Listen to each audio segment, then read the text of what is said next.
نصيحة للشباب والبنات في هذا العصر اللي راح نسميه عصر التطور الذهبي. في هذا العصر عليك تتعب عقلك وليس جسدك.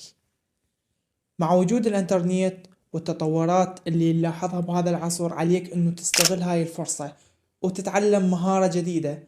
لا تقول ما عندي فلوس، كل شي صار بالمجان من خلال الانترنت في هذا العصر، وعليك انه تستغل هذا الشي وتتعلم مهارة جديدة ولغة جديدة، وكل هذا بالمجان.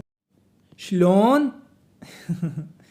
ادري بك تحب المجان وراح اقول لك شلون تقدر تتعلم من خلال منصة اليوتيوب ومن خلال البرامج الاخرى. والانترنت بطريقين: ببرامج تدمر حياتك، ما راح اقول لك يا برامج اقصد لان انت تعرفهن، اتركهن اتركهن يا معود. وببرامج تفيد حياتك، فهذا الاختيار راجع لك والقرار قرارك. اتمنى انه تختار الطريق الصحيح.